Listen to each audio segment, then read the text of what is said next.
अस्सलाम वालेकुम नाज़रीन, इमरान याकूब खान साहब और ज़फ़र हिलाली साहब के साथ मैं हूं Samina Pasha. Program viewpoint में आपको खुशामदीद कहती हूं।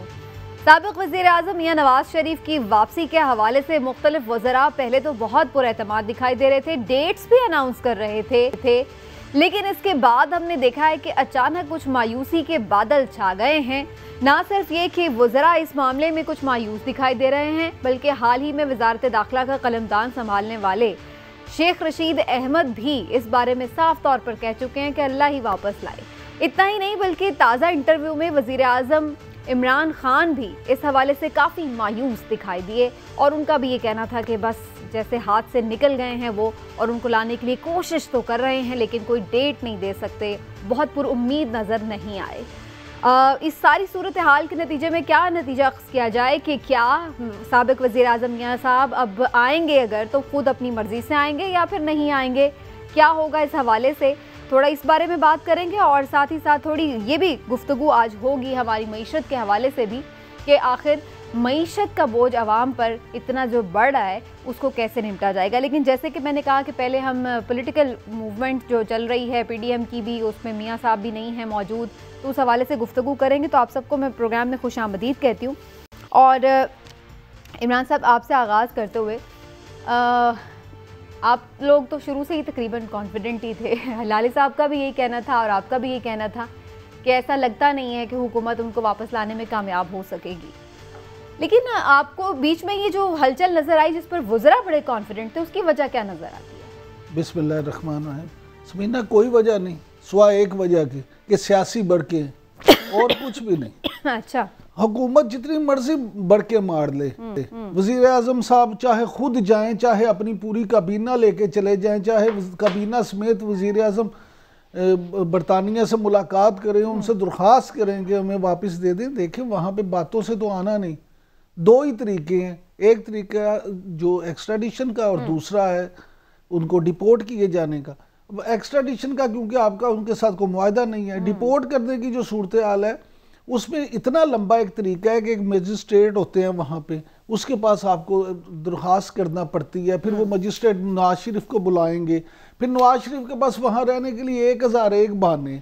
सबसे अहम बात जो है वो ये है कि जब तक बरतानवी कवानीन के मुताबिक अगर कोई बंदा वहाँ बीमार है, वो किसी भी वीज़े पे गया है, तो जब तक उसके डॉक्टर ये ना कहें कि ये सफ़र के लिए इसकी सेहत अब इजाज़त देती है, उतनी देर तक वो भिजवाते नहीं। वैसे मेरा ख्याल है कि अगर एक हार्ड टॉक का एक इंटरव्यू नवाज शरीफ साहब का भी हो जाए तो वो खुद ही वापस आ जाएंगे। नहीं, हार्ड टॉक का इंटरव्यू क्यों होगा? बात यह, नवाज शरीफ साहब क्यों इंटरव्यू देंगे या उनको क्यों मौका देंगे? ये जो आप समझते हैं ये पिज़्ज़ा खाते हुए या उनको बाहर घूमते हुए या ये तस्वीरें ऐसे ही आ जाती हैं लाइल्मी में, ये बिल्कुल लाइल्मी में नहीं आती। वो जानबूझ के ऐसा करते हैं और इसलिए करते हैं कि इमरान खान साहब को टीज कर सके। वजीर आजम इमरान खान साहब को उससे अजियत देना चाहते हैं कि अच्छा देख लो बच्चों, तुम कहते थे ना मैं ले आऊंगा, मैं वहां भीड़ रहा हूँ, जाओ मुझे ले आओ। इसलिए मैं नहीं समझता कि हुकूमत के पास इस वक्त कोई ऐसी चीज है, कोई ऐसा आप समझ लें कि मोजज़ा तरीका नहीं है, कोई तरीका कोई नहीं है, कानूनी तौर पे वो ला नहीं सकते। हिलाली साहब, आपको लगता है कि नवाज शरीफ साहब का हाथ से निकल जाना और उनका वापस ना लेके आ पाना हुकूमत के लिए एक बहुत बड़ी नाकामी की सूरत में उनके साथ चिपक गया? देखिए, क्यों नाकामी, माने कि पहले तो सब लोग उनको जाने दिया है ना, हुकूमत ने दिया, कोर्ट्स ने दिया, बस एक चीज बाकी रह गया था जब वो निकल रहा था कि उसको गार्ड ऑफ ऑनर नहीं मिला, नहीं तो उसके अलावा उसको पास सब चीज मिला। अच्छा, दूसरी बात ये है कि ब्रिटेन जो है वो क्यों इसे डिपोर्ट करें भाई? वो क्या वो उनके मुल्क के अंदर इलीगली एंटर किया है? बिल्कुल नहीं। वैलिड वीजा, क्या वो उनका एक दुश्मन निकल आया बाद में? नॉट एट ऑल, उनका कोई दुश्मन है ही नहीं, तो उसको डिपोर्ट क्यों करें? एक दूसरी बात यह है, एक्स्ट्रेडिशन की बारे में अब बात करें ना। मैं आपको बताता हूं कि एक्स्ट्रेडिशन एक लंबा चक्कर है, मगर वो जीत जाएगा केस अगर लड़ा, और मैं बताता हूं क्यों। वो इसलिए जीतेगा कि ब्रिटिश कानून एक्स्ट्रेडिशन का ये होता है कि अगर आप उसको कहते हैं वो क्रिमिनल है, भाई अगर वो क्रिमिनल है तो किस किस चार्ज पे वो पकड़ा गया है? वो उस चार्ज पे पकड़ा गया है कि वो बता नहीं सका कि उसके पास पैसे किधर से आए कि उसने जाके इतने सारे घर लिए हैं जिधर वो ठहरा हुआ है। अब उनके कानून के मुताबिक वो जो होता है, वो जो ट्रांसफर ऑफ गिल्ट जो होता है वो मुनासिब नहीं है। गिल्ट प्रिजम्पशन ब्रिटिश लॉ में और हमारे लॉ में ये है, a man is innocent till he is found guilty, माने वो बेगुनाह है जब तक उसके खिलाफ सबूत न निकले। मगर हमारा एक कानून ऐसा है एसेट्स के बारे में जो हम कहते हैं कि अगर तुम्हारे एसेट्स इतने हो कि तुम एक्सप्लेन नहीं कर सकते कि तुम किधर से लाए, तो वो तुम्हारे पर होता है बताने के लिए कि वो एसेट्स आपने ठीक से कमाए थे। मगर ब्रिटिश लॉ में वो प्रिजम्पशन नहीं है। तो ब्रिटिश लॉ कहेगा कि भाई उसके तहत भी हम नहीं ला सकते। दूसरी बात यह है, एक मिनट, और आपके अपने लॉ में भी, अब मैं ये पढ़ा हूं, listen to me, supreme court ने कहा है कि ये काफी नहीं है कि ये किकबैक या कमीशन उनको मिला है, हम चाहते हैं एक लिंक हो कि इस कॉन्ट्रैक्ट पे और उनको कमीशन मिलने का लिंक होना चाहिए। और वो तो लिंक है नहीं। उन्होंने कहा कतरी ने कहा मेरे ग्रैंडफादर और बात खत्म है, और क्या आप प्रूव कर सके? तो मेरे ख्याल में इस वजह से भी मैं समझता हूं कि ये वेरी माइनर, ये एक वीक कनेक्शन है ब्रिटिश लॉ में। हमारे लॉ में भी इतना स्ट्रांग नहीं तो है। आपको लगता है कि हर लिहाज मेरे से ख्याल में वो वापस नहीं आएगा। ठीक है, वापस नहीं आने वाले अनटिल और अनलेस के हालात साजगार हो जाए उनके लिए और वो खुद ही वापस आ जाए। लेकिन वज़रा पहले क्यों इतने पुरएतमाद थे और अब क्यों डिसअपॉइंटेड हैं, जानने की कोशिश करते हैं। फवाद चौधरी साहब ने हमें ज्वाइन कर लिया, पाकिस्तान तहरीक सीनियर रहनुमा, फेडरल मिनिस्टर, और इन्होंने 15 जनवरी की डेट भी दी थी, तो इनसे भी जानने की कोशिश करते हैं। फवाद चौधरी साहब, शुक्रिया आपके वक्त का। सबसे पहले आपसे ये जानना चाह रहे हैं, नवाज शरीफ की वापसी के हवाले से शेख साहब ने तो सर हाथ खड़े कर दिए हैं, क्या आपको वजह नजर आती है इतनी मायूसी की? मेरा तो ख्याल ये है कि अगर इंटीरियर मिनिस्टर जो हैं वो नवाज शरीफ को वापस नहीं ला सकते तो फिर तो ये एक बड़ी पाकिस्तान के लिए मैं समझता हूँ कि एम्बैरसमेंट है। और शहजाद अकबर साहब ने ये कहा है कि वो वापस उनके कागजात का जायजा ले रहे हैं। तो मेरा ये ख्याल है कि एक तो जो इंटीरियर मिनिस्ट्री है उनको एक वाजे इसके ऊपर जो है वो देना चाहिए यकीनी तौर के ऊपर जो भी इस वक्त सिचुएशन है, क्योंकि पाकिस्तान के लोग नवाज शरीफ को वापस देखना चाहते हैं। वो चाहते हैं कि जो नवाज शरीफ साहब का जो मुकदमात हैं वो अपने मंतकी इंजाम को पहुंचे, और जो हुकूमत है उससे तवक्को है लोगों की कि नवाज शरीफ को वापस लेके आएंगे। और नवाज शरीफ का खुद भी ये वादा था कि वो ठीक होंगे तो वापस आएंगे। अब वो रोजाना रेस्टोरेंट्स में फिर रहे हैं, तो जो उनके यहाँ पर जिन्होंने उनकी गारंटी दी थी, अदालत को भी चाहिए कि उनके खिलाफ कार्रवाई का आगाज करें। और मेरा ख्याल है कि फॉरेन ऑफिस और इंटीरियर मिनिस्ट्री दोनों को एक ज्वाइंट एफर्ट करनी चाहिए और इस सिलसिले में हर वसाइल जो है उसको बुरुकार लाना चाहिए और नवाज शरीफ साहब को वतन वापस लाना चाहिए। साहब, ये भी बताइएगा, आपने 15 जनवरी की डेट किस बुनियाद पर दी थी कि 15 जनवरी से पहले वो आ जाएंगे? आपकी क्या उम्मीद थी? नहीं, मेरा ये ख्याल है कि जो एप्लीकेशन दी है हुकूमत पाकिस्तान ने, जो कार्रवाई उस वक्त की है, उसका रिजल्ट जो है वो 15 जनवरी तक आ जाना चाहिए। और अभी जो है वो शहजाद अकबर साहब ने यही कहा है कि बरतानवी हुकूमत उस पर गौर कर रही है और मेरे ख्याल में उसके ऊपर एक हतमी फैसला जो है वो जल्द हो जाएगा। अच्छा, इसी दौरान हम ये भी देखने जा रहे हैं पीडीएम की तहरीक भी चल रही है। नवाज शरीफ साहब अगरचे बाहर हैं लेकिन वहां से भी वो पार्टिसिपेट तो करते रहते हैं। आपको लगता है पीडीएम का कोई मुस्तकबिल है और पीडीएम की जो तहरीक है वो अपने मकसद में कामयाब हो जाएगी कि रिजाइन दे लेगी हुकूमत? क्या होगा? देखिए, इनका कोई मुस्तकबिल नहीं है। उसकी वजह यह है कि इस मूवमेंट की ना तो कोई इखलाकी जवाज है, ना कोई आईनी जवाज है, और ना ही कोई लोग जो हैं वो इस मूवमेंट में कोई दिलचस्पी रखते हैं। और मेरा ये ख्याल है कि ये इस्तीफे भी नहीं देंगे, ये सिर्फ गीदड़ बकियां हैं। और इस वक्त जो नवाज शरीफ, मरियम नवाज और फजलुर रहमान जो कि सिस्टम से बाहर हैं, वो इस्तीफों की बात करते हैं। बाकी तो इनकी पार्टी में भी कोई इस्तीफों की बात नहीं करता। लेकिन चौधरी साहब, क्या फेस सेविंग मिल सकती है ऑपोजिशन को ऐसे हालात में? आप समझते हैं कि किसी बात पे एग्रीमेंट हो जाएगा? देखिए जी, फेस सेविंग तो खैर हुकूमत को देनी चाहिए, अपोजिशन को फेस सेविंग देना जरूरी होता है हमारे सिस्टम में, और कुछ ना कुछ रास्ता जो है वो निकल आएगा। लेट्स सी कैसे आगे चीजें प्रोसीड करते हैं। ठीक है, अच्छा थोड़ा सा आपसे मैं इस बारे में ज़रूर बात करना चाहूँगी, क्योंकि आगे चल के हमें प्रोग्राम में बात भी करनी मईशत के हवाले से भी, कि वैसे तो हम ये देख रहे हैं कि इंडिकेटर्स बेहतर हो रहे हैं, लेकिन आम आदमी जो है वो उसकी तकलीफ कम नहीं हो रही है। इसकी क्या वजह नज़र आती है? आम आदमी को रिलीफ देने में हुकूमत क्यों नाकाम है चौधरी साहब? लेकिन ये आम आदमी के जो रोजाना के अमूर हैं उनको रिलीफ चीफ मिनिस्टर ने देना है, और जब तक सूबाई हुकूमतों में बड़े रिफॉर्म नहीं होते हैं, ये जो सर्विसेज सेक्टर है हमारा वो कभी भी कामयाब नहीं हो सकता। मसलन आप देखिए, हमने सुबह जाना है, बच्चों को स्कूल छोड़ना है, ये सूबाई मामला है। जिस सड़क पे आप चल के जा रहे हैं, सूबाई मामला है। हॉस्पिटल जाते हैं, डॉक्टर नहीं है, सूबाई मामला है। कीमतों में गिरानी है, सूबाई मामला है। होर्डिंग हो रही है, सूबाई मामला है। पुलिस के पास जाते हैं, पुलिस तावन नहीं करती, सूबाई मामला है। तो जब तक ये सूबों के रिफॉर्म्स नहीं होते हैं, जब तक हम 18वीं आईनी तरमीम और NFC अवार्ड के ऊपर कुछ हासिल गुफ्तगू नहीं करते और इस मामले को और सूबाई सतह के ऊपर हम चीफ मिनिस्टर के ऑफिस और चीफ सेक्रेटरी के ऑफिस को इस्लाहात का अपना मरकज नहीं बनाते, तो ये आम आदमी को रिलीफ नहीं मिल सकता है। आम आदमी को रिलीफ देना सूबाई हुकूमतों का काम है, और इसमें कोई शुबा नहीं कि सूबाई हुकूमतें पाकिस्तान में फंक्शनल नहीं है। अच्छा, बड़ी बात कर दिया आपने चौधरी साहब।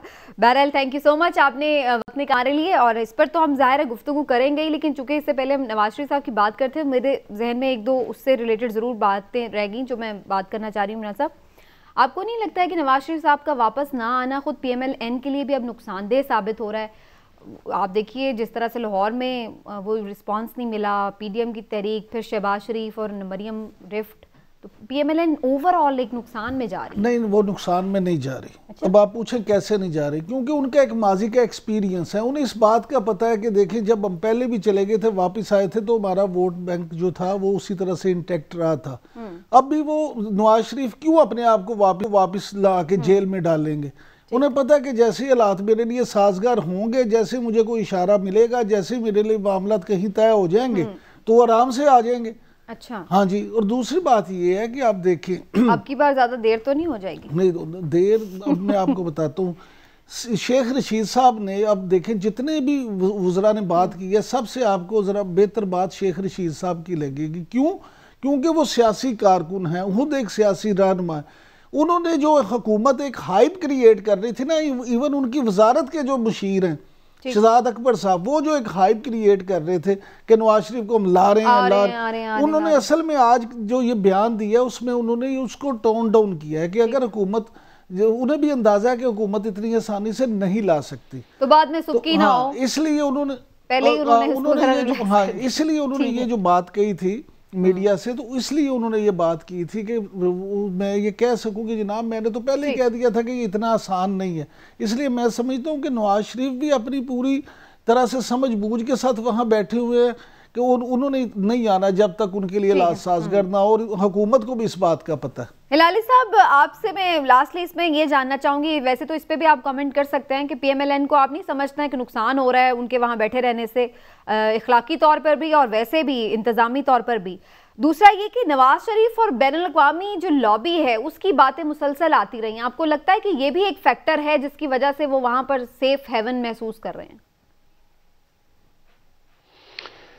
देखिए, दो चीज़ें जल्दी से मैं आपको बता दूं। पहली बात तो ये है कि इंटरनेशनल प्रेशर भी होगा ब्रिटेन पे कि वो ऐसा स्टांस ना ले कि इसको वापस करना हो। ब्रिटेन वापस नहीं करेगा इनको, उनके अपने रीजंस हैं। मेरे ख्याल में शायद कोर्ट से भी उनको ये ना मिले, इजाज़त ना मिले करने के लिए। अगर हम वो करें जो अभी करना पड़ेगा, एक्सट्रेडिशन में ब्रिटिश कोर्ट्स को जाना पड़ेगा और कहेंगे कि कानून के मुताबिक ये चोर है और इसको हमें वापस करें, तो वो क्या है? वो इंडिया का एक लॉबी है, इजराइल का एक लॉबी है, बायलैटरल और मेरे ख्याल में कि पावरफुल लॉबीज हैं जो चाहते हैं कि नवाज शरीफ को ना एक्स्ट्राडाइट करें, और अगर भी वो कहते हैं चलो निकलो तुम लंदन से, तुम्हारा वीज़ा ख़त्म हो गया है, तुम्हारे को परमिशन भी मिल गई है ट्रैवल करने के लिए, वो चले जाएगा सऊदी अरेबिया, जिधर एक और पैलेस उसके लिए होगा। He will be welcome in Saudi Arabia. Saudi Arabia और पाकिस्तान अभी बड़ा फ़र्क हो गया है, बड़े हमारे में और उनमें बड़ा ये हो गया है, चैज़म हो गया है, काफ़ी डिफरेंसेस हैं। मगर मैं आपको एक चीज़ कहना चाहता हूँ, आपने इनको पूछा था कि क्या होगा, भाई सीधी सादी बात ये होगा, और प्लीज़ मेरी बात आप याद रखें, ये लोग पीडीएम का कुछ नहीं है, नवाज शरीफ कुछ नहीं कर सकता अपने बाप के बारे में, और पीपीपी कुछ नहीं करेगी। मौलाना साहब अपने लोगों को निकालेंगे सड़कों पे। अब फैसला ये करना है कि उनको कौन कन्फ्रंट करेगा, पुलिस करेगी कि फौज करेगी। अगर पुलिस की तो पुलिस हार जाएगी, बड़ा तकलीफ होगा, बड़ा डंडा और ये वो होगा। और अगर फौज करेगी, क्या फौज जाके किसी और को बचाने के लिए उनके साथ किसी और के साथ लड़ेगी? आई डोंट नो, हुआ तो नहीं है पहले, भुट्टो के वक्त तो नहीं हुआ था। तो अगर वो सिचुएशन आ जाता है जिधर उनके ये तालिब्स निकल आते हैं लाठियों के साथ, अपनी यूनिफॉर्म के साथ, और वो कहते हैं नहीं हम नहीं जाएंगे इस्लामाबाद से जब तक ये नहीं गया, तो उनको निकालने के लिए उधर से दो इदारे हैं आपके पास, पुलिस या फौज। और अगर पुलिस नहीं करती है और नहीं कर सकती तो फौज आ जाएगी। फौज कर सकती है मगर एट व्हाट कॉस्ट। तो यही एक फैसला रह गया है, और मेरे ख्याल में 15 जनवरी तक आपको ये सब चीज पता चल जाएगा लेकिन क्या आने वाला है और क्या होने वाला है। नहीं, लेकिन हिलाली साहब, फौज अपने ही लोगों के खिलाफ क्यों इस तरह का एक्शन लेगी? देखिए फौज तो सबकी फौज है। वो तो फिर कल तो परसों फिर इमरान खान आ जाएगा ना, परसों इमरान खान आ जाएगा क्राउड लेके, और वो कहेगा कि मैं भी आ गया हूं सड़कों पे। तो फौज, वो सवाल आप फिर कहेंगे कि फौज क्यों लड़े उनके साथ? नहीं, तो ऐसा तो होता ही जाएगा। इलेक्शन छोड़े आप, हर वक्त सड़कों पे आगे निकाल देंगे। हिलाली साहब 126 दिन तो पहले भी इमरान खान सड़कों पे रहे थे ना, उस वक्त तो फौज नहीं आई थी। बिल्कुल। अच्छा, तो आपका कहना यह है कि इमरान खान के ऐसे लोगों को नहीं मोटिवेट कर सकता है जैसा मौलाना कर सकते हैं? शायद आप सही कह रहे हैं, शायद वो जाके तालिबों को वो पैसे दे और कहे आओ मेरे साथ लड़ो, मैं आ जाऊंगा तो तुम्हारा मजे आ जाएंगे। क्या पता क्या होता है, एनर्की में तो कुछ भी हो सकता है। तो आप क्यों आई मीन ये ऑटोमेटिकली प्रिज्यूम करना कि वो नहीं कर सकता है? उससे पहले ही चीजें कुछ सेटलमेंट हो जाए, अभी तो बहुत टाइम है, अभी तो लॉन्ग मार्च में भी। वैसे भी हिलाली साहब आप जो बात कर रहे हैं ना, वो तो बिल्कुल एक एक्सट्रीम वाली ब्रेक ले लेते हैं। बिल्कुल ठीक है, अभी उस बात में मैं एक्सट्रीम की नहीं बात कर रहा हूं भाई, और कुछ रहा नहीं है, और कुछ रहा नहीं है इनके पास, और क्या कर सकते हैं वो? चले आप मुझे बताएं, अदालत नहीं जा सकते ना सर, अभी आप चलिए, लेकिन अभी हम देखते हैं ना कि पीडीएम क्या अभी अगला लाएमल होता क्या उनका, देखते हैं जी। एक छोटा सा ब्रेक लेते हैं नाज़रीन, वापस। तो हम आज पीडीएम या सियासी मामलात के ऊपर बात मजीद करने के बजाय कोशिश करेंगे कि आम आदमी के हवाले से कुछ बात कर सकें। और फवाद चौधरी साहब ने भी बड़ी ज़बरदस्त एक पॉइंट उठा दिया है कि जी आम आदमी को रिलीफ तो सूबाई हुकूमतों ने देना है। तो बात करते हैं एक ब्रेक के बाद, कौन रिलीफ देगा आवाम को।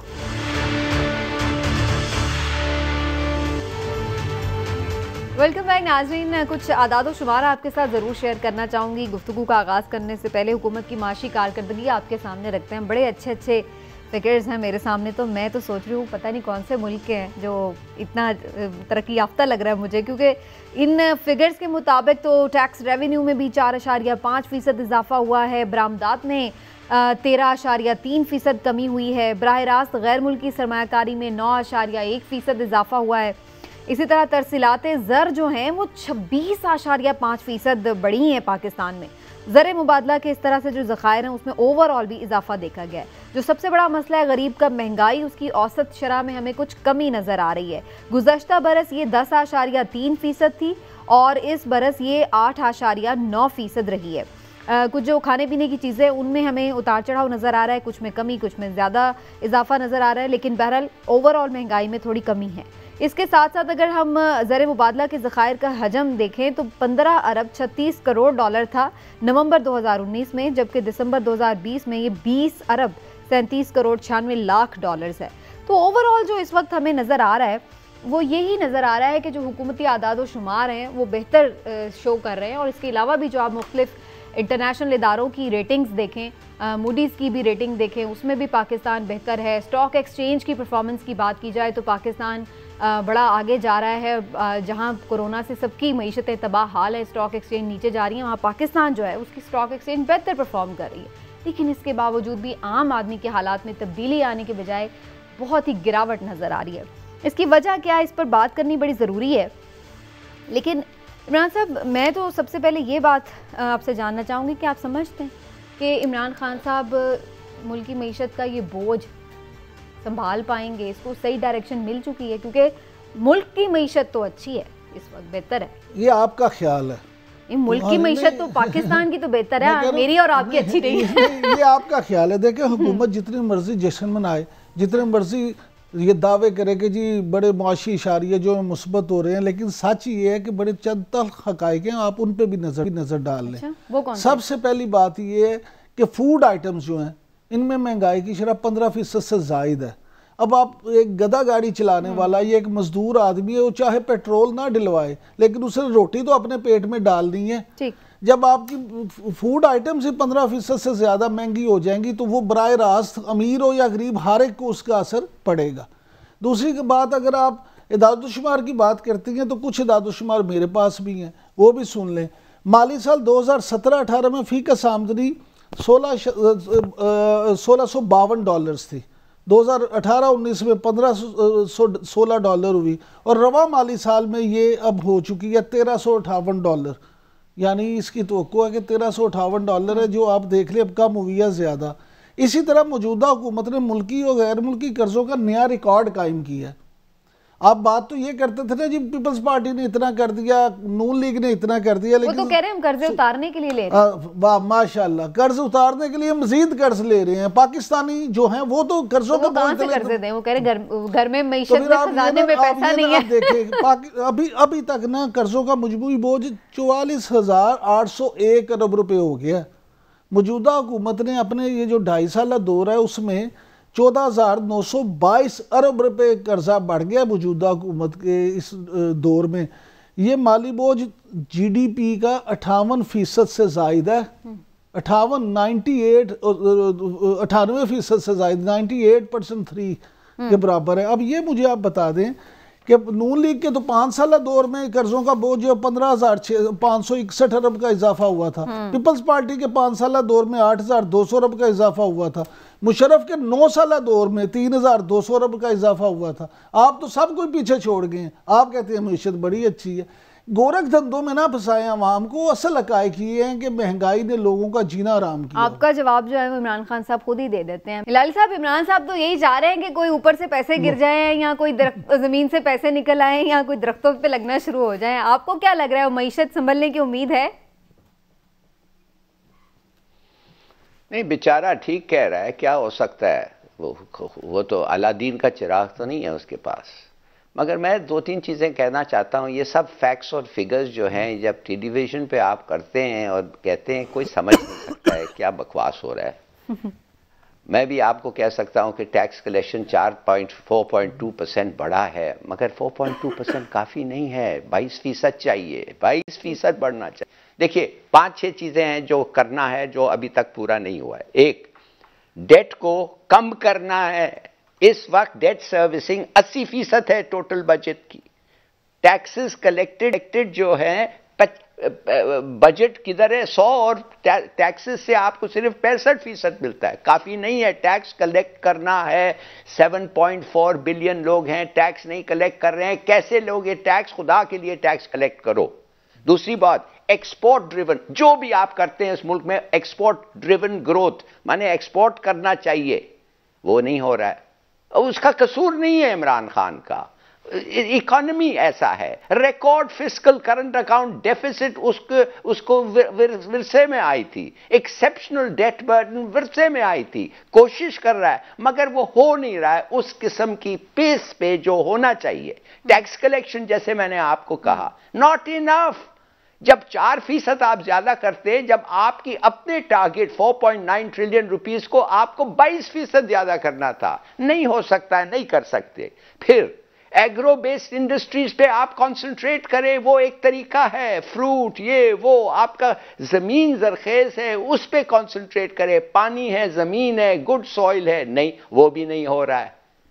और तो क्या मैं आपको बताऊं, लेकिन कुछ तो बेहतर हो रहा है हिलाली साहब। देखिए ना, पावर लूम्स इस वक्त फुल कैपेसिटी में काम कर रहे हैं। पाकिस्तान को जितने ऑर्डर्स मिले हैं इतने इंडिया और बांग्लादेश के पास इस वक्त नहीं है, और मजदूर नहीं मिल रहे हैं जो बिल्कुल सही। वो इसलिए आपको इसलिए मिले हैं कि उनमें कोरोना का इम्पैक्ट उधर आया है, मगर आपके पास कपास प्रोड्यूसिंग मुल्क थे आप, वो 40%, 20%, 30% आप कम प्रोड्यूस करते हैं। ये कभी नहीं होना था। अगर आप सीड पे कंसंट्रेट करते, डेवलपमेंट पे, तो आपके पास जमीन है, कपास है, उनको कपास इंपोर्ट करना पड़ता है। अब आपको भी करना पड़ेगा, इसलिए आपने उस पर कुछ तवज्जो नहीं दी। ये इमरान खान का कसूर नहीं है, ये गवर्नमेंट जो पहले आए थे वो उनका कसूर है।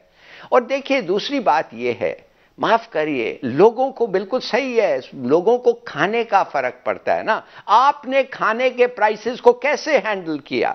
Very badly, sadly, very badly. मैं नहीं कहता हूं ये इमरान खान का है, वो तो नहीं कर सकता ना, मगर उसकी टीम कर सकती है। वो मिस्टर IMF जो बैठा हुआ है उसको शायद, या एग्रीकल्चर मिनिस्ट्री को किसी को पकड़ो। देखिए स्टेट बैंक ने क्या किया, 17%, 1200 बिलियन रुपया उन्होंने मार्केट में फेंक दिया। जब तुम्हारे पास कम चीजें होते हैं और पैसे ज्यादा होते हैं, ज्यादा है, चीजें महंगे हो जाएंगे, इन्फ्लेशन आ गया उसमें। फिर स्मगलिंग आप रोक नहीं सकते। क्यों नहीं रोक सकते स्मगलिंग? अफगानिस्तान को लगाओ, फौज को लगाओ, किसी को। 8 लाख टन आप यकीन कर सकते हैं कि लास्ट ईयर जानवरों को दिया इन्होंने। अरे भाई, कमी है मुल्क में, गंदम की कमी है, वीट कमी है, और तुम मुल्क क्यों? Bad planning. सही है, तो बैड प्लानिंग और जो मिसमैनेजमेंट है वो तो बहरहाल इनका कसूर है ना। ये तो गवर्नेंस जो है, बैड गवर्नेंस, ये तो इनका है। लेकिन इसमें जो पॉइंट फवाद चौधरी साहब ने उठाया था, मैं उस पर जरूर कमेंट लेना चाहूंगी, इमरान साहब आपका भी और हिलाल साहब का भी, कि एक तरह से तो मुझे उनकी बात सही लगी कि जो बड़े बड़े ये माशी फिगर हैं वो तो चले समझ में आ रहा है कि फेडरल गवर्नमेंट के अंडर है, लेकिन महंगाई कंट्रोल करना या ये खाने पीने की टमाटर आलू प्याज को रखना काबू में, ये तो सूबाई गवर्नमेंट्स का काम है, ये तो उनको देखना चाहिए। आपको नहीं लगता है कि ये तो मिसमैनेजमेंट के ऊपर है? नहीं, ये सब गवर्नमेंट्स का नहीं, माफ करिए, ये सवाल गलत है, माफ करिए। देखिए आपका सवाल ये होना चाहिए सबीना कि 10 साल से पाकिस्तान सिर्फ 24 और 25 मिलियन टन प्रोड्यूस कर रहा है। 10 साल से हमारा वो राइस व्हीट प्रोडक्शन बढ़ा नहीं है, और पॉपुलेशन 3% बढ़ती रहती है। ये पूछो उससे। असल ये बात भी अपनी जगह। क्यों समीना, पता क्या, अभी हिलाली साहब जो बात कर रहे थे ना प्रोडक्शन की, ज़राअत की, यहाँ सूरत हाल ये है कि 2015 से 2020 तक कपास की जो प्रोडक्शन है, कपास की जो फसल है, वो उसके आप ये देखें 37% के करीब गिर चुकी है, 35% गिर चुकी है, 35 से 37%। अब मुझे ये बताएं, ये कम है? यहाँ हो क्या रहा है? यहाँ पे माफियाज तो पैसे कमा लेते हैं। अब सीमेंट की बात करें, आप कहते हैं ना इस इंडस्ट्री बड़ी एक्सेल कर रही है, भाई कौन? माफियाज कमा रहे हैं। सीमेंट कंपनियों का नफा जो है वो 100 से 800% तक बढ़ गया है।